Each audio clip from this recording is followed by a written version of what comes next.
एक पल के लिए कल्पना कीजिए, आपके हाथ में जो कंपास है वह सदियों से मानवता का सबसे भरोसेमंद मार्गदर्शक रहा है।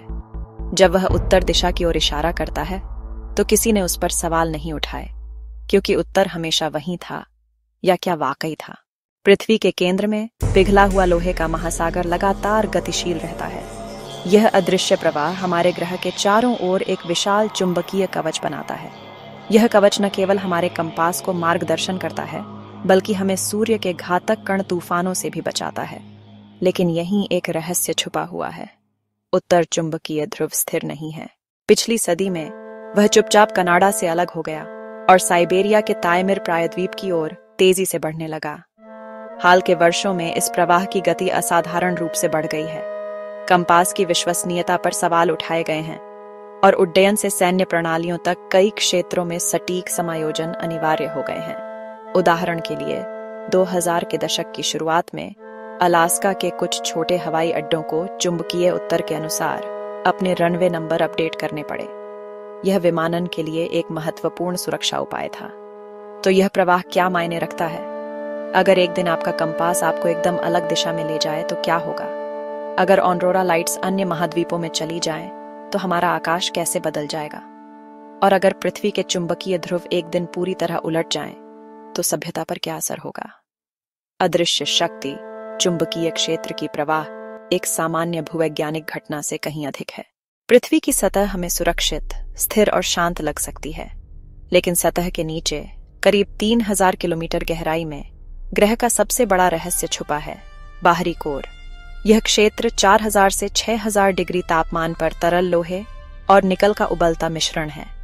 यहाँ तीव्र संवहन प्रवाह, तापमान अंतर के कारण ऊपर नीचे चलती पिघली धातुएं बड़े बड़े विद्युत प्रवाह उत्पन्न करती हैं, और इन प्रवाहों का संयोजन पृथ्वी के चुंबकीय क्षेत्र को जन्म देता है।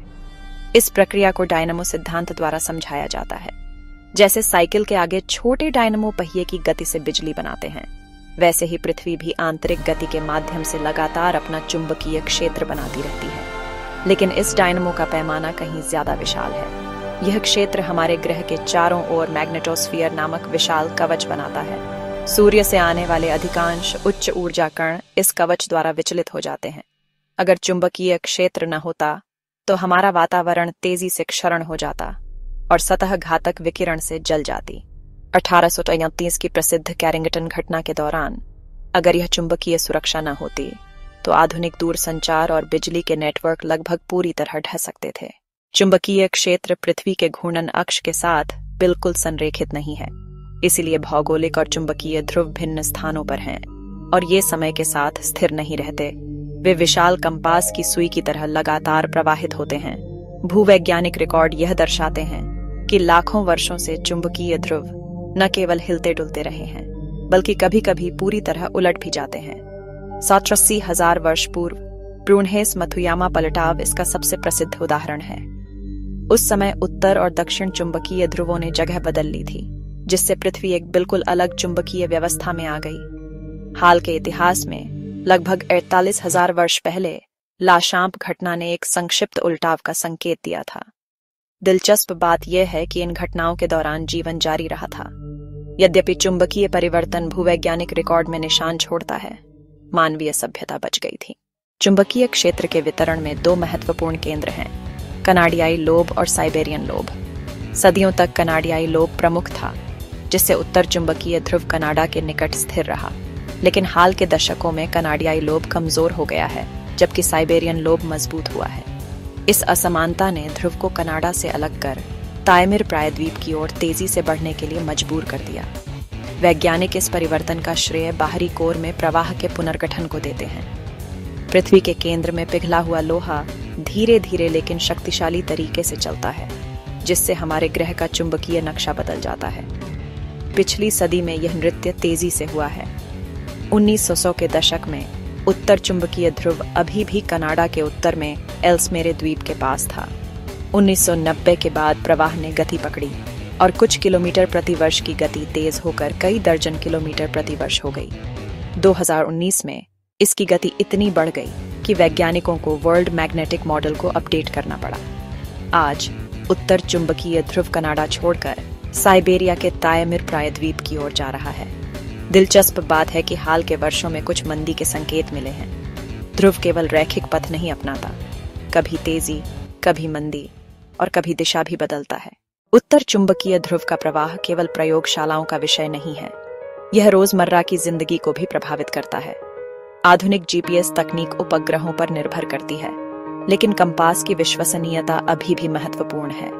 हवाई अड्डों के रनवे नंबरों को प्रवाह के कारण बार बार बदलना पड़ता है। उदाहरण के लिए, डेनवर अंतरराष्ट्रीय एयरपोर्ट को पिछले 20 वर्षों में 2 बार अपने रनवे नंबर अपडेट करने पड़े। स्मार्टफोन के कंपास भी ऐसी प्रवाह की भरपाई के लिए लगातार अपडेट होते हैं। आर्कटिक क्षेत्रों में काम करने वाले रिसर्च जहाजों, आइस ब्रेकर और सैन्य तत्वों के लिए सटीक चुंबकीय डाटा जरूरी है। यह अदृश्य प्रवाह आधुनिक सभ्यता के बुनियादी ढांचे में छोटे लेकिन आवश्यक समायोजन लाता है। चुंबकीय ध्रुव केवल भूमि ही नहीं, आकाश को भी प्रभावित करता है। जैसे ही ध्रुव स्थान बदलता है, ऑरोरा बेल्ट भी बदलती है। ऑरोरा बोरेलिस सूर्य के कणों के पृथ्वी के वायुमंडल में चुंबकीय क्षेत्र की रेखाओं के साथ प्रवेश करने पर बनने वाली दृश्य घटना है। जैसे जैसे ध्रुव बदलता है, वैसे वैसे ये रोशनी जिस क्षेत्र में दिखती है वह भी बदलता है। हाल ही में ऑरोरा, जो पहले उत्तरी नॉर्वे में दुर्लभ था, अब स्कॉटलैंड और कनाडा के दक्षिणी हिस्सों तक देखा गया। साथ ही चुंबकीय क्षेत्र के असंतुलन से भूचुंबकीय तूफानों का प्रभाव भी बढ़ सकता है। 1979 के क्यूबेक तूफान के दौरान जब उत्तर चुंबकीय क्षेत्र कमजोर हुआ, बिजली की ग्रिड ढह गई और लाखों लोग बिना बिजली के रह गए। अंतरिक्ष यात्रियों के जोखिम भी बढ़ जाते हैं, क्योंकि चुंबकीय क्षेत्र कम कक्षा में कवच के रूप में काम करता है। तो क्या होगा अगर ध्रुव इसी तरह प्रवाहित होता रहे? सबसे साधारण स्थिति में उत्तर चुंबकीय ध्रुव साइबेरिया की ओर बढ़ता रहेगा और आने वाले कुछ शताब्दियों में पूरी तरह एशियाई महाद्वीप में प्रवेश कर सकता है। और अगर बाहरी कोर में प्रवाह नया संतुलन स्थापित न कर पाए, तो चुंबकीय क्षेत्र कमजोर पड़ सकता है, जिससे सैटेलाइट तकनीक से लेकर बिजली की ग्रिड तक कई प्रणालियां प्रभावित होंगी।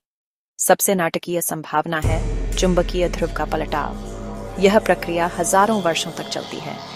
इस दौरान क्षेत्र कमजोर हो सकता है, जिससे मानवता के लिए संवेदनशील समय आ सकता है। उत्तर चुंबकीय ध्रुव का तायमिर प्रायद्वीप की ओर प्रवाह मात्र एक भौगोलिक घटना नहीं है, यह मानवता के साथ साथ चल रही एक कहानी है। इस कहानी के नायक हैं पृथ्वी के कोर में उबलता लोहा, आकाश में चमकती ऑरोरा और हमारी टेक्नोलॉजी निर्भर सभ्यता। आज भी इस पहेली के कई टुकड़े गायब हैं। क्या ध्रुव धीमा होगा, तेज होगा या पलटाव निकट है? वैज्ञानिक जवाब खोज रहे हैं। तब तक हम अपने कंपास, फोन और सैटेलाइट्स पर भरोसा करते रहेंगे। और इन सारी अदृश्य ताकतों के बीच एक याद दिलाने वाला संदेश उभरता है, जो मानवता को दिशा देगा। पृथ्वी के अदृश्य कवच को समझो, अपना भविष्य तय करो। वीडियो को लाइक करना न भूलें, चैनल को सब्सक्राइब करें और अपने विचार कमेंट्स में साझा करें, ताकि ऐसे और आकर्षक विज्ञान कथाएं आप तक पहुंचती रहें। पृथ्वी के अदृश्य कवच के बारे में आपकी राय जानने के लिए हम उत्सुक हैं।